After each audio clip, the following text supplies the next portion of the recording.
Good evening, good afternoon, good morning, whichever part of the world you are in. And welcome to the Global Market Review by myself, Dr. Musa. We are reviving this after actually quite a long gap, quite a few years.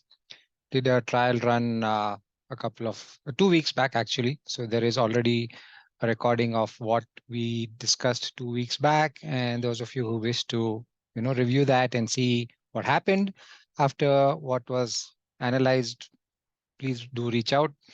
You have the contact information on your screen. And this particular session will be on the global market review. In this session today, specifically, we will only be looking at the global equity indices. On the screen, I know you can see equity, forex, bullion, energy, commodities, and crypto. Those are items that we will, asset classes rather, that we will add in the future. But for now, it's just the global major equity indices. And then we will build up the tempo in the future sessions, right? So with that, I hope you enjoy the session, and I really look forward to any feedback that you have. Just a note before you jump in, or rather we jump in, is that if you're a newbie and you are not very familiar with the markets or technical analysis, which is basically what we're going to do, don't worry about it. Just get the flavor of the discussion, and we will discuss in the future. Every webinar, we will discuss more of the details about what you're seeing on the chart, so that you can then get a more detailed hang of what you are looking at on the screen, right? All right, so great. So thank you for joining. Thank you for watching the video, if you do that later. And with that, here comes up the chart that we shall be starting with. So just to give a very quick review of what you see on the screen so that you're familiar with what you're looking at. I'm just going to take out some stuff so that okay, let me just pan out. Okay. On the right, there's a whole watch list of symbols that I will be reviewing. Not all of them today, but some of the major ones. In the center is the big panel where we are seeing charts of the particular symbol in the daily time frame. All right, we're looking at this in the daily time frame. Right now, you're looking at the S&P 500 index in the daily time frame with some studies that I've done. Below that, you have the RSI indicator, and below that, you have the MACD indicator. On the top left, you have the same symbol, the S&P 500, but this is in the monthly time frame with the same two indicators. And in the bottom left panel, you have the same S&P 500 index, but on the weekly time frame with the same two indicators, right? So this is just to set you up and familiarize yourself with what you are looking at. Yes, I know this can be perhaps a bit overwhelming for newcomers, a lot of color, a lot of lines, and you're not sure what they all mean, but that's all fine. Just hang on, and with time, you will get the hang of it. And perhaps we're going to have some more detailed interactive sessions on understanding what these specifics are. All right, so with that, let's jump in and look at what we are looking at. I'm going to look at the S&P 500 index in the long-term time frame, which is the monthly chart. So every candle or bar that you see here is a monthly bar that you're looking at. And as you can see, the US market, basically the 500 largest companies, not the largest, but a broad set of 500 companies from the US equity market, which are part of this index, have been included in this index, right? So overall, the broad US market, after a fall from about 4,800 to 3,600 in the whole of 2022, has basically begun to recover in the year 2023, right? And this recovery seems to be gaining strength across the board. And if we move down to the weekly chart, you're going to see some more details of that move. And what you can see, for those who are familiar with technical analysis and charting, is already a bullish divergence, which has already played out on the weekly chart, both on the RSI and the MACD. And we are now getting what are called higher tops and higher bottoms pattern in the S&P 500 index. So looks like, and as we discussed 2 weeks back, the US market definitely heading up, and this is looking like set to continue for now. Going into the daily time frame, there's been a correction for the last 2 days. That's fine, right? But we are basically seeing this higher top, higher bottom, a bit of a correction going on, and we are likely to see a move back up. So this was on Friday close. The session is being recorded on Sunday, 6 p.m. India time. So it's the weekend, obviously. On Friday, we had a small green tick on the US charts. It could come down to about 4,000 levels, perhaps. But as of now, the charts are probably indicating that if it does come down 4,000, there is probably going to be a higher bottom and then a rise perhaps even to 4,300 in maybe towards the end of Feb and mid-March, right? So this is what it is looking like on the S&P 500. Yes, talk of recession, and now there's talk about a soft recession. Maybe the global central banks, especially the Fed, things are not so bad as were expected. So there's some hope on that. Plus, of course, all the job losses and cost cutting that has happened across the corporate sector in America basically means that the future earnings, or at least the cost pressures, are going to be reduced.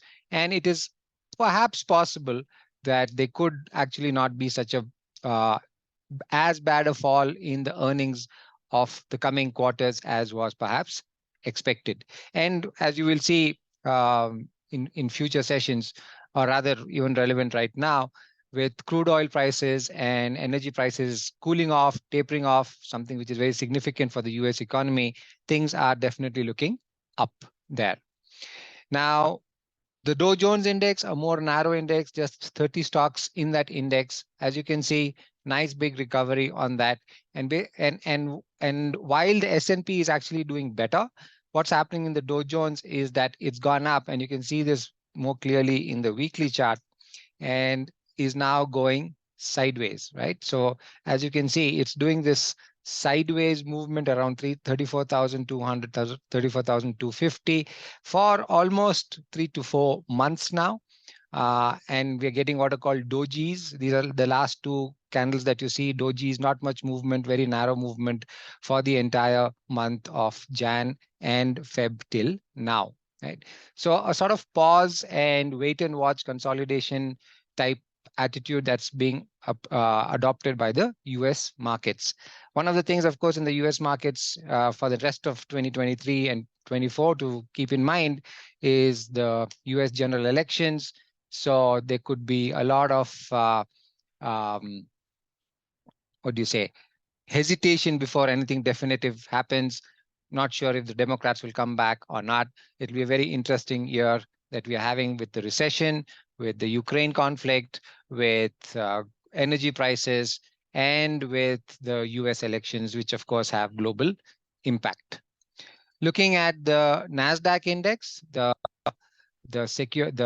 tech heavy index, actually not done as well as the broad market Dow Jones or the S&P 500 index. Like as you can see, I'm just going to toggle back to the S&P 500, which is 500 indices, and you can see that overall it's done a little bit better, and Dow Jones has definitely done way better, right?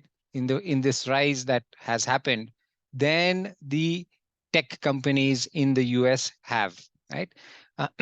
So the tech is lagging a little bit. And it'll be interesting to see, of course, with all this AI, ML, and we had this spectacular 9% fall in Microsoft last week when, sorry, not in Microsoft, in Google last week when they released their Bard AI, which, goofed up on something.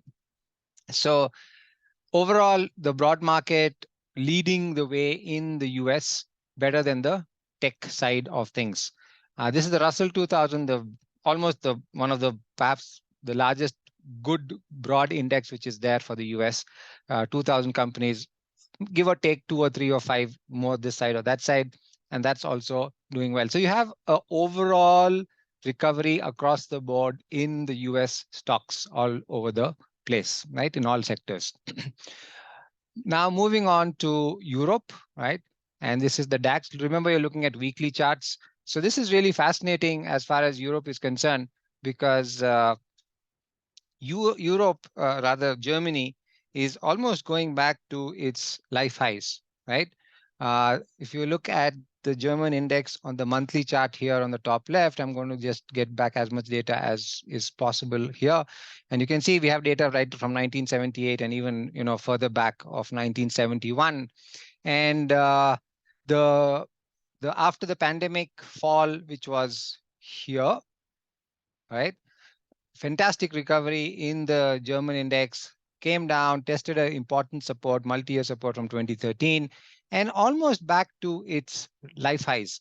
Who would have thought? I mean, we were talking about Germany and Europe going into all sorts of recessions and problems with the Russia-Ukraine problem. And there was this overhang which was there. But Germany, Europe's largest economy, at least as far as the stock market is concerned, seems to be recovering extremely well. um, very um, strong reports of how many jobs are available, almost 800,000 jobs openings available. And there's even a proposal in by one of the coalition partners of the German government right now, saying that why don't we make English official language in Germany? I mean, that is huge, right? That's how short-staffed Germany right now is. And there's this government, central federal government talk that, let's do this.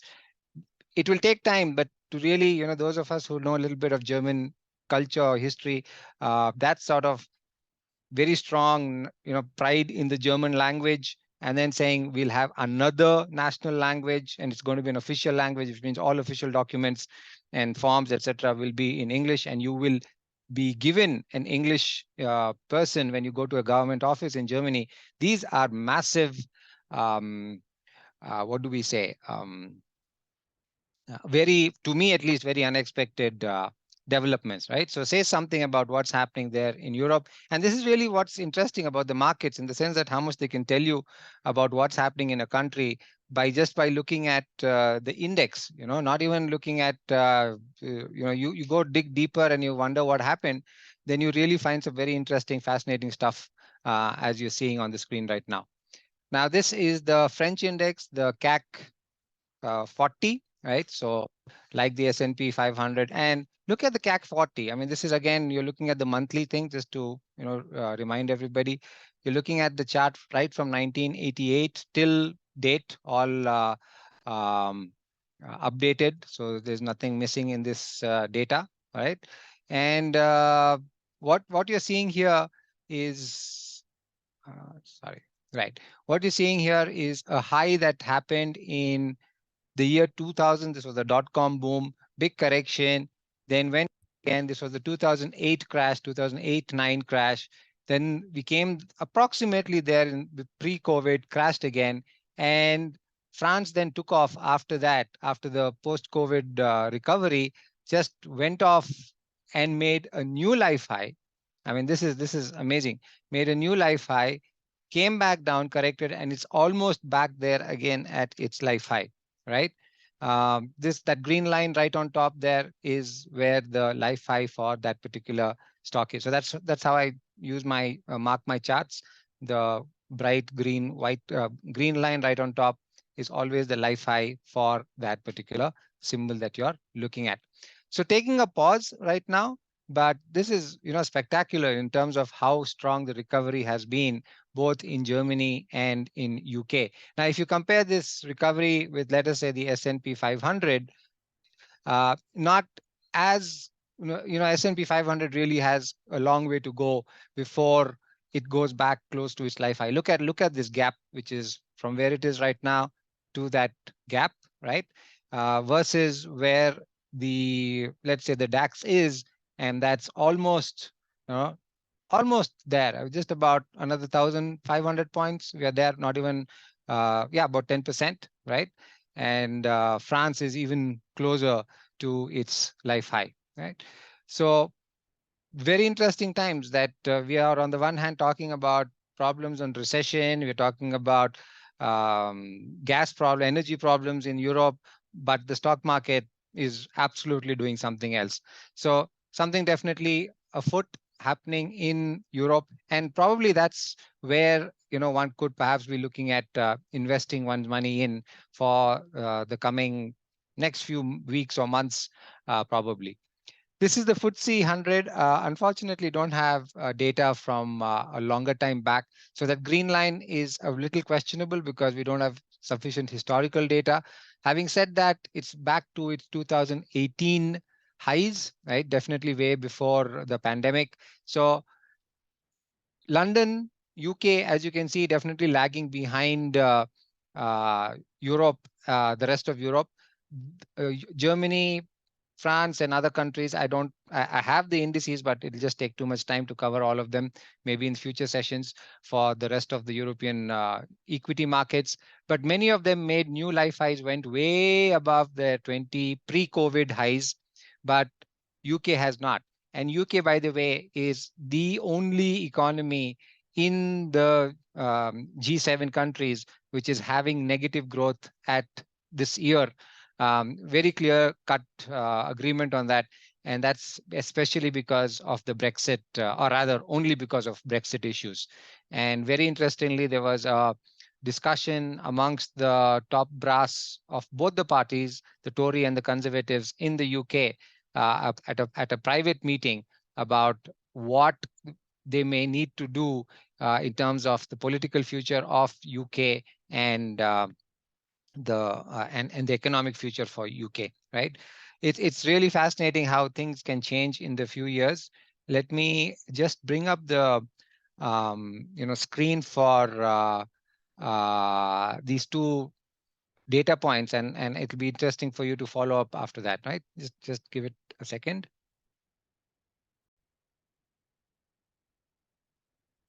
All right, so you should be able to see on the screen, the Guardian article, and this was when 10th of Feb, right? Of Feb, this announcement. Go Google it up. I'm sure it'll be there on many other websites. And this is most unexpected as far as I'm concerned, right? I spoke to a friend of mine who is in Berlin, and he was like, "No, this happens on and off, but yeah, to get this in as an official language, that is something which is very, very significant, right?" So you can see that there's a lot of stuff that's happening there, and like I said, these are the number of job vacancies, unprecedented, right? Which is so. By the way, any of you looking for opportunities, definitely Germany is something that you could perhaps be looking at. And given that English is now being more and more accepted, and if you don't know German, it may still be okay for you to consider what is possible in Germany. And moving on to the UK news. So no wonder UK, the German index is doing well, and here you have um, the Bloomberg news about on YouTube. You can go again, Google this up, about how Brexit has really damaged the British economy, and it's the worst performer. Just missed recession by a few decimal points, really a technicality, but yeah, and that's the reason why the British index is really not doing well at all, right? So there are these fundamental explanations that you can look at as to why the markets are behaving the way they are, right? And then coming to um, the Tokyo, sorry, this is Toronto Stock Exchange, TSX, Canada. Also, basically coming just the way the the American markets have done really well. And in contrast to all of this, those of us who are specifically interested in the Indian markets, well, Indian markets have been going down, right? So Indian markets did outperform the rest of the world for the last 3-4 months, but in the last 1 month, we've been on a downward move. while the rest of the world has really been on a up move, right? And this down move doesn't seem to be over yet. There could still be a leg down to go. And especially as far as India is concerned, we have to keep in mind our general elections that are going to happen next year, 2024. So the budget that was presented on the 1st of February was the last budget before the next general elections, right? Uh, Going to be very interesting. Lots of things happening. Of course, the current party is expected to come back to power as things stand right now. But things may not be as hunky dory as maybe just a few months back, with a lot of challenges which are there. And it'll be interesting to see. So again, the Indian markets might be a little iffy or sidewards, just like the US markets, because of the elections. So these are two large countries, two large economies in the world where we have elections in the next 1 year, and the markets will maybe tentative on that front. Having said that, the statistics and the records show that the 1 year before the presidential elections in the US tend to be good years. So going by that data, the US markets could do well. And uh, and of course, all said and done, however, Europe seems to be the place that you want to be in. And one more thing which is spectacular that one should look at is the Hong Kong Stock Exchange, right? So the Hong Kong Stock Exchange has done a remarkable move of really epic proportions that one should really be paying attention to. So and this is the daily chart of the Hang Seng Index. So from a level of around, say, 15,000, we'll just take it at that level, 15,000 in October of 2022. It went all the way to 22,000 in February of 2023, right? That's a massive move, right? If I just do a very quick calculation, we are talking about a 50+% move from the bottom to the top on a large equity index. That is massive, right? There's no way that one ignores this, and this comes on the back of the shutdown in Hong Kong and in China due to COVID. They had the strictest lockdowns, which they have all junked now, right? So including India, we junked the entire COVID thing. So like I posted in a chat group that COVID is basically dead. India said that we don't need any more vaccination, evidence, etc., from 6 countries. This was starting 3 days back, and in those 6 countries is China and Hong Kong. Apparently the source of COVID. So the whole world basically has just moved on and said, enough of COVID. Let's just move ahead, right? So while there seems to be a lot of doom and gloom about what's happening in the global markets, some of the equity markets, again back to Europe, and if you look at Hong Kong, a 50% move in 3 months. That's huge. That's 50% in 3 months is like saying, into 4 is 200% a year. That's a 200% annualized move in the index itself. So you can imagine what individual stocks might or might not be doing. Brings me to something that you may want to keep a track of on the Hong Kong side. This is the uh, um, this is the multi-year. How much data do we have? Okay, from 1987, this is the multi-year chart from these are some studies that I did. That's the comment there. Just ignore that for now. And the peak of the Hong Kong index was in 2007, so before the 2008 global crash. And we came to that peak in the Hong Kong index in 2018, and then it never broke out of that. And then COVID happened. And you know what? COVID actually did only till here. So COVID happened till here, which is a fall from 33,000 levels till about 22,000 levels. Then you had a rise and a recovery that happened with the rest of the world. But then this fall that in Hong Kong was because of clampdown of China in Hong Kong on the democratic process, on the judicial process, a restriction of rights, etc. And there was this 1 year complete shutdown of free speech. A lot of people got jailed, some of the top businessmen, lawyers, human rights activists, etc. And a lot of Hong Kongers have left and taken on British residency as one of UK's former territories. They had the rights to go back to UK if they wanted. So many Hong Kong folks have left. Having all so there was this clampdown. You couldn't fly in, you couldn't fly out. But then Hong Kong then said, okay, we're done. Everything is now back to normal. They released everything. There no more quarantine, and they didn't release everybody.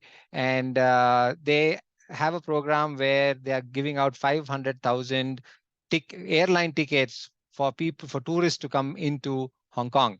So this huge rebound that's happening in Hong Kong is at the back of that, right? So very core on the ground economic and political factors which led huge run up happening.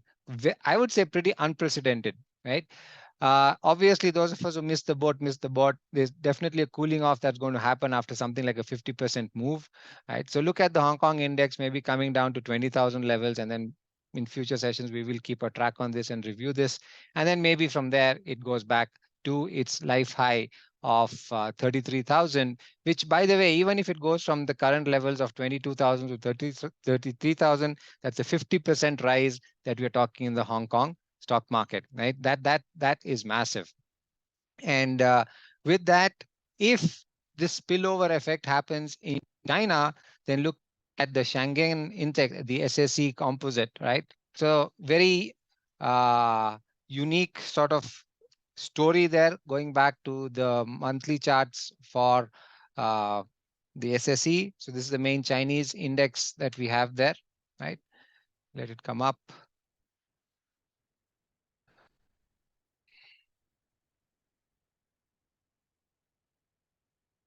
Right. And China basically from 2009 itself has been sort of going sideways. So 2008 was the SSE peak, really didn't do much. So there's almost been a 15-year sideways move on the Chinese main index, which is astonishing. Well, we kept hearing rather of China markets going up, economy doing well, it was driving the world economic growth, etc. But the index itself was not doing anything, quite literally anything. So if you looked at it from a very long-term perspective, you really didn't make money in the Chinese stock market. Having said that, this period of non-movement, or what is called a consolidation movement, it becomes into a narrower range that it moves, might be coming to an end, and it's possible that the China market could be something that could rally up significantly. I'm saying this very, very, very tentatively, but I'm just saying that if the Hong Kong Stock Exchange is a leading indicator for now, and for what could perhaps lead up into what's happening into China, then this will be something to keep a track of on 2023-24. Foxconn reported the highest ever production and sales of iPhones ever in its history. So that's a huge recovery and a rebound. And as China opens up and they get the economy back on track, with all this US and China tensions, they may want to focus, the Chinese may focus on spurring domestic growth. Then this is equity market which may be set for a big up move in the years ahead. So that's something to keep a track of. We'll definitely be doing that in the future sessions. This brings me to a region of the world which perhaps not many people pay a lot of attention to, and that is the Middle East as far as equity markets are concerned, right? And in the Middle East, again, quite interesting and spectacular as to what's going on. So let me just start off and hit the nail on the head and put up the index, which is the Abu Dhabi FTSE index, right? Haven't actually been looking at the Middle East. It's only of late, and you can see that the Abu Dhabi index is basically at its life high. Okay, almost there, right? Almost there, which is unprecedented. There's really no other index which you will find in the world which is close to those levels as the Abu Dhabi index is. So a massive recovery that's happened in the Abu Dhabi index. It's really astonishing. When I saw this first, I was like, what's going on here and how come we really missed this? And the reason we miss this is we think that there's nothing happening in the Middle East except for, going for holidays in Dubai and not paying too much attention, and all the attention being on the West, especially the US and Europe, and a little bit on China. But as far as equity market concerned, people are concerned, people don't look at the Middle East at all. And I think that should change, because this sort of a move where the index went from 3,700 to 11,000 almost in 2 years. Okay. So 4,000 to 11,000, that's a 300% move that we are talking about. I mean, this is crazy, right? So let me just put that as a measure, and you can see a 220% gain that happened from the bottom to the top, right? Uh, in an index. And where do you see such moves that on an index itself? Which means, again, like I keep saying, the individual stocks, some have done spectacularly better than this move. And small correction that's happening there. So from around 10,600, it's come down to 9,500, a big rebound. Not sure why this sell-off happened. If anybody knows, do ping me on WhatsApp and let me know. Maybe I'll also look at the news, of course. Uh, and after that move, perhaps some sort of a sideways consolidation is going to happen. From a longer term perspective, the index is definitely overbought. But from a short to medium term perspective, I'm talking about daily and weekly charts now, there is possibly more up move left in the Abu Dhabi market, a market that we will investigate deeper in a separate webinar that we propose to do in the future on just the Gulf equity markets, right? Now, surprisingly, why the Abu Dhabi market did really well, this is the Dubai market, okay, the DFM index, and that really didn't do so well at all. As you can see, there was this massive move in 2006 of the Dubai market all the way to 8,000. I'm trying to figure out what happened in 2005, 2006. I'm just wondering whether this has anything to do with the pre-Burj Khalifa debacle, where everything was honky dory in Dubai, because this is before 2008, right? This is not to do with the 2008-9 crash, which is this crash. On let me get that up, right? So this is the 2008-9 crash. But there was this big move and a big fall correction 3 years before that. So I'm just assuming that this is around the Burj Khalifa euphoria, and then Dubai almost defaulted on that loans and they had to take money from Abu Dhabi, and that's probably the reason the bubble burst, and then this run up. But nowhere has the Dubai market gone close to its life high. Of course, it's done a wonderful recovery of almost the same uh, uh, proportions as the Abu Dhabi market did, from about 1,600, 3,600. Not so good, actually. It's just a double. That was a triple, almost 2.5, 3x. And right now, gone into a sideways consolidation move for the last almost 6 months. So that's what Dubai is doing. So within the Gulf, Abu Dhabi is definitely doing way better than Dubai is. It'll be interesting to try and get to the bottom of this and understand what are the differences between the Dubai market and the uh, Abu Dhabi market. I'm talking about the stock market, because when you talk about markets, people think about gold and garments and shopping markets and all that, especially with Dubai. But that's not what we're talking about, obviously, right?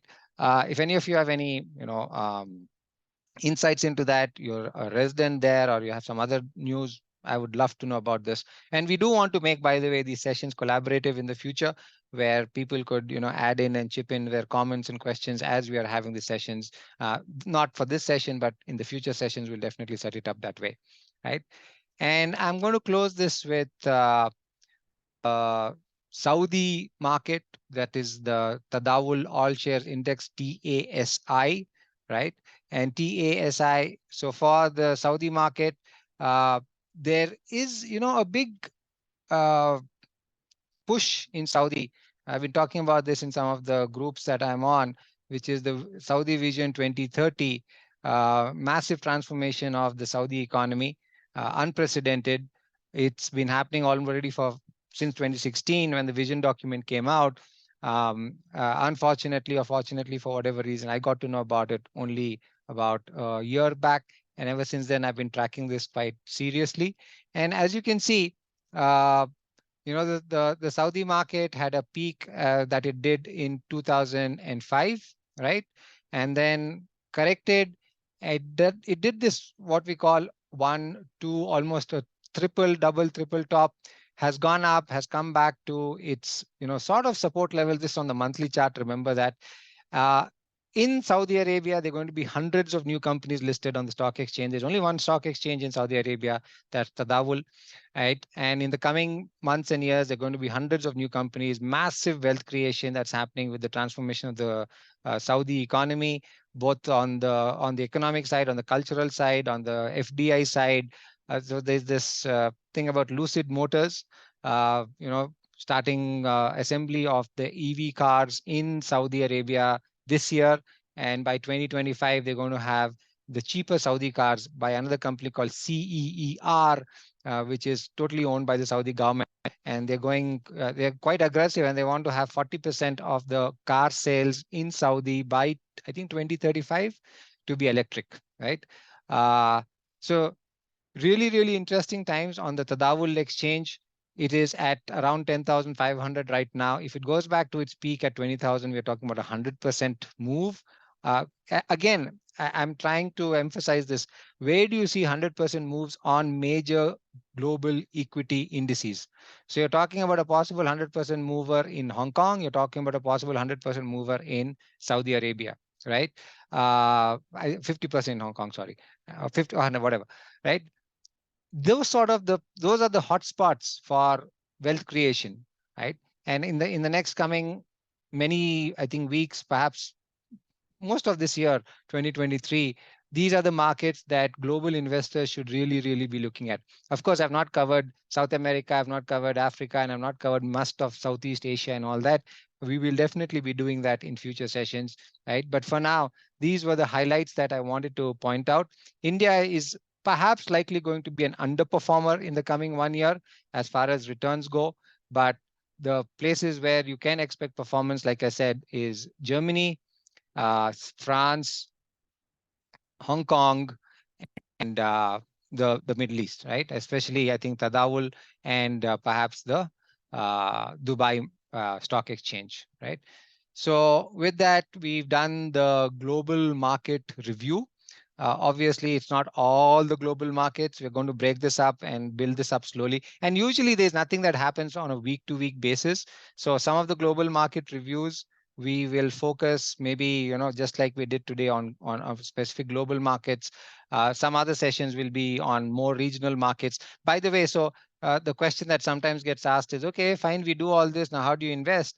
Well, my answer to that is, if you're a global investor, and especially if you're trading through US markets, you have various mechanisms, especially the exchange traded funds that you can look at to get into any of these global markets, mutual funds, etc. Something that we will definitely look into perhaps in the future for our global audience and see where we can actually pick this up.